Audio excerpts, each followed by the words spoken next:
அடுத்து உங்களுக்காக உழைக்கிற எங்களையும் திருநங்கைகளையும் இந்த சமூகத்தில் நீங்கள் பெண்ணாக தான் பார்க்கணும், பெண்ணாக தான் நாங்கள் வாழ்கிறோம். முதல்ல வந்து எங்கள் திருநங்கை மக்களுக்கு வந்து வேலை கிடைக்கிறது ரொம்ப பெரிய விஷயம். ஏன்னா நாங்கள் படிச்சிருக்கோன்றதே தெரியாது. கணக்கெடுப்பிலே இல்லாத ஒரு சமூகம் நாங்கள்.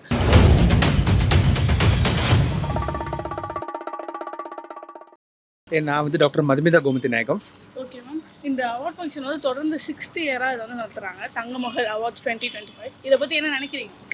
கண்டிப்பாக வந்து உழைக்கக்கூடிய மகளிர், கலைத்துறையில் இருக்கக்கூடிய மகளிர், அதுக்கப்புறம் கல்வி மற்றும் பல்வேறு துறையில் இருக்கக்கூடிய மகளிர் தன்னுடைய வாழ்க்கையில் வேலை மட்டும் இல்லாமல் அதிலிருந்து கொஞ்சம் எழுந்து மக்களுக்காகவும் தனக்காகவும் கொஞ்சம் எக்ஸ்ட்ரா சிரமப்படக்கூடிய மகளிருக்கு கொஞ்சம் ஒரு பூஸ்ட் வேணும், ஒரு மோட்டிவேஷன் வேணும். அந்த வைட்டமின் எம் தான் இந்த அவார்ட்ஸு.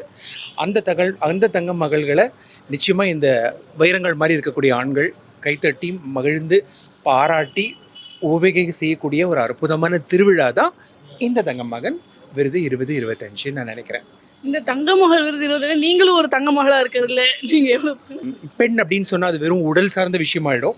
மகளிர் அப்படின்னு சொன்னால் அது பிறப்பால் மகளுக்குடைய பெண்ணுக்குடைய உடல் இல்லாட்டாலும் அவங்க தன் வாழ்க்கையில் உண்மையாக பெண்மையை உணரும் வழியில் அவங்களோட உடலை செதுக்கி அவங்க பெண்ணாக ஒழுக்கமாக சிறப்பாக கல்வி வேலை மேம்பாடு மற்றும் உங்களை மாதிரியே நாங்களும் மக்களுக்காக மக்கள் நலனுக்காக குறிப்பாக நான் மாற்றுத்திறனாளி சமூக சேவைக்கு அடுத்து உங்களுக்காக உழைக்கிற எங்களையும் திருநங்கைகளையும் இந்த சமூகத்தில் நீங்கள் பெண்ணாக தான் பார்க்கணும், பெண்ணாக தான் நாங்கள் வாழ்கிறோம் அப்படின்றதுல உங்களோட நாங்களும் சேர்ந்து பணி செய்கிறோன்றதுல தான் ரொம்ப ஒரு அழகான ஒரு சுவாரஸ்யமான விஷயம் இருக்குன்னு நினைக்கிறேன். அது வரைக்கும் அவ்வளோ உயர்ந்திருக்கும்னு நினைக்கும் போது மகிழ்ச்சியாகவும் இருக்கா.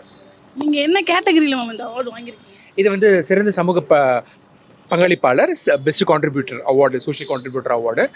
நம்ம வந்து மாற்றுத்திறனாளிகளுக்காக பணி செய்கிறோம். நம்ம 21 வகை மாற்றுத்திறனாளியோட குழந்தைகள் கல்வி அவங்களுக்காக குறிப்பாக நம்ம வந்து கை கால் துண்டிக்கப்பட்டவர், பார்வை மாற்றுத்திறனாளி, இந்த தரப்பில் இந்த 3 தரப்பில் வந்து நம்ம அவங்களுக்கு வாழ்வாதாரம் சார்ந்து எல்லாமே ஒரு தாயா, ஒரு சகோதரியா, ஒரு சகோதரன், ஒரு குழந்தை வந்து மாற்றுத்திறனாளியானா என்னென்ன யோசிப்பா அந்த மாதிரி யோசித்து நம்ம வெரைட்டியாக பண்ணுவோம். அதே மாதிரி இப்போ குழந்தைகளுடைய இளம் பெண்கள் குழந்தைகளுடைய பாதுகாப்பு சார்ந்து நிறைய தாக்குதல் நடக்கிறதுனால அந்த குழந்தைகளுக்கு வந்து சுய பாதுகாப்பு, செல்ஃப் சேஃப்டி ப்ரொடெக்ஷன் கேர்ள் சைல்டுக்காக அதுவும் நம்ம ஸ்கூல் காலேஜஸ் அது போய் நம்ம குறிப்பாக மாநகராட்சி அரசு பள்ளிகளில் அவங்களுக்கு நம்ம நிறைய வழங்குகிறோம்.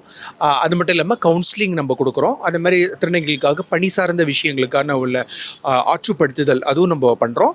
குறிப்பாக மாற்றுத்திறனாளிகளுக்கான எல்லா விதமான நலத்திட்ட உதவி நம்ம பண்ணிகிட்டு இருக்கோம். இதுக்காக தான் இந்த விருது வந்து பண்ணிருக்கோம். இது நம்ம 26 வருஷமாக பண்ணுறோம். நம்ம 95 முறை ரத்த தானமும் செஞ்சுருக்கோம். நீங்கள் ஃபஸ்ட் ஹெச்ஆர் மாதிரி எவ்வளோ ஸ்ட்ரகிள்ஸ் ஃபேஸ் பண்ணி எப்படி மேம் நீங்கள் வந்து ஹெச்ஆர் அப்படின்ற மாதிரி அதை விட்டு வெளியே வந்தீங்க?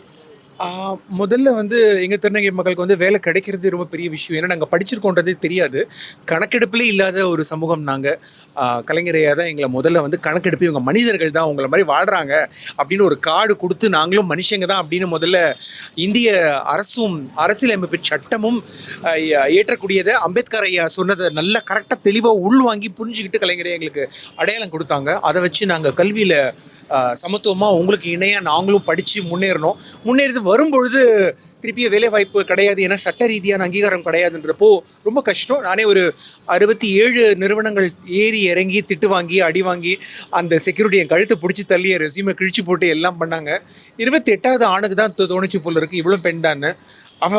அந்த நபர் எனக்கு ஒரு வேலை கொடுத்தாரு, வேலை வாய்ப்புகள் வழிகள் கொடுத்தாரு, மேலே தூக்கி விட்டார். அடுத்தடுத்து நிறைய ஆண்கள் அந்த தலைமை பொறுப்பில் இருக்கிறவங்க எல்லாருமே வேலை கொடுத்தாங்க. வேலையை தெய்வீகமாக எல்லா மனிதர்களையும் மனிதர்களாக மதித்து எல்லாருக்கும் நம்ம அவங்களுக்கு ஏற்றம் கொடுக்கக்கூடிய வேலை தான் இந்த ஹெச்ஆர். எங்கே இழந்தோமோ அங்கே தான் நம்ம கேட்டு வாங்கணும், எங்கே தொலைச்சோமோ அங்கே தான் தேடணும். அப்போது யார்கிட்ட தொலைச்சோம், ஹெச்ஆர் கிட்ட தொலைச்சோன்னா அந்த சீட்லேயே போய் நீங்கள் உட்காந்திங்கன்னா உங்களை மாதிரி சமூகத்தில் காணா போனவங்க, பட்டியலே இல்லாதவங்க, தாழ்த்தப்பட்டவங்க, விளிம்பு நிலை மக்களை வந்து அவங்க தகுதியுடையவராக இருக்கும்போது கல்வியில் திறன்களில் அவங்கள கழுத்து பிடிச்சி எங்களுக்கு தள்ளின மாதிரி தள்ளாமல் இல்லை இவங்க தகுதியானவங்கன்னு கூட்டிகிட்டு வந்து உட்கார வச்சு அவங்களை இன்டர்வியூ பண்ணி அவனுக்கும் ஒரு வேலை வாய்ப்பு கொடுத்து அங்கீகாரம் கொடுத்து அவனுக்கு ஒரு சம்பளம் கொடுத்து சமூக அந்தஸ்து கொடுக்குற அழகான வேலை தான் இந்த ஹெச்ஆர். இதில் இந்தியாவுடைய முதல் திருநங்கை ஹெச்ஆர் அப்படின்றதுல நான் ரொம்ப பெருமைப்படுறேன். ஆண்கள் பெண்கள் எல்லாரையும் நாங்கள் சமமாக மனிதர்களாக மட்டும்தான் பார்க்குறோம். நீங்கள் என்ன படிச்சிருக்கீங்க? நம்ம வந்து ஒரு நம்ம வாழ்நாள் முழுவதும் கற்பவர், லைஃப் லாங் லேர்னர் சொல்லலாம். நம்ம வந்து முதுகலை பட்டப்படிப்பு மட்டும் நம்ம ஒரு 16 பட்டப்படிப்பு பல்வேறு துறைகளில் படிச்சிருக்கோம். அது போக ஆராய்ச்சி படிப்பு எம்ஃபில் மேனேஜ்மெண்ட், அதுக்கப்புறம் ஆய்வு படிப்பு பிஹெச்டி இன் மேனேஜ்மெண்ட் இப்போ படிச்சுட்டு இருக்கோம். அதுக்கப்புறம் நம்ம வந்து 10 போஸ்ட் கிராஜுவேட் டிப்ளமோஸ் படிச்சிருக்கோம், டிப்ளமோஸ் 10 படிச்சிருக்கோம். அப்புறம் வந்து 2 கிராஜுவேஷன் டிகிரிஸும் படிச்சிருக்கோம். அப்புறம் ப்ரொஃபஷனல் சர்டிஃபிகேஷன்ஸ் வந்து நம்ம ஒரு 75 முடிச்சிருக்கோம். ஸோ நம்ம கிட்டத்தட்ட ஒரு 107 ப்ரொஃபஷனல் சர்டிஃபிகேஷன்ஸ் மேலே பண்ணிட்டு இருக்கோம். இன்னமும் நம்ம சாவர அந்த கல்லறைக்கு போகிற அந்த நிமிஷம் வரைக்கும் ஒரு சர்டிஃபிகேட்ஸ் வாங்கிட்டு தான் ஆண்கள் பெண்களுக்கு இணையாக நாங்களும் அறிவுசார் நிலைகளில் உங்களுக்கு கொஞ்சம் கூட சளைச்சவங்க நாங்கள் இல்லைன்றத ஒரு போட்டி போட்டு சொல்லக்கூடிய ஒரே விஷயம் அறிவு மட்டும்தான். அந்த அறிவு பசி இருக்கு ரொம்ப ஜாஸ்தி.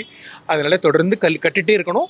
சாதாரண மக்களுக்கு அதை நம்ம நிறைய விஷயங்களை புரியும்படி சொல்லிக்கிட்டே இருக்கணும். உங்களை மாதிரி துறையினுடைய உதவி, சட்டத்துறைய உதவி தான் எங்களுடைய திருநங்கை சமூகத்துக்கு ரொம்ப முக்கியமான விஷயம். ஏன்னா அந்த பெண்ணை பார்க்கக்கூடிய அந்த பார்வை அந்த ரொம்ப மலிவாக இருக்குது. பார்த்தாலும் அதை வேறு மாதிரி உடல் சார்ந்த விஷயமா பார்க்குறாங்க. அதை பார்க்காதீங்க. எங்களையும் உங்களை மாதிரி சாதாரண ஒரு உடல் சார்ந்த பிணமங்களாக பார்க்காமது எங்களை ஒரு அறிவுசார் நங்கையாக பாருங்கள், சாதனை மகளிராக பாருங்கள். உங்களோட எங்களுக்கும் சமமான வாய்ப்புகள் கொடுங்க. டாக்டர் அம்பேத்கர் சொல்லக்கூடிய அற்புதமான இந்த அரசியலமைப்பு சட்டத்தை மீண்டும் ஒரு முறை நீங்கள் படித்து பாருங்கள். அதில் ஐயா சொல்லியிருக்கக்கூடிய சமத்துவம், சமூக நீதியை நல்லா உள்வாங்கி சாதாரண எல்லா தரப்பு மக்களுக்கும் சேவை செய்கிறதுக்கு எங்களுக்கு வாய்ப்புகளை கொடுங்கன்னு நாங்கள் திருப்பி ஒரு தடவை கேட்டுக்கிறோம். நன்றி, வணக்கம்.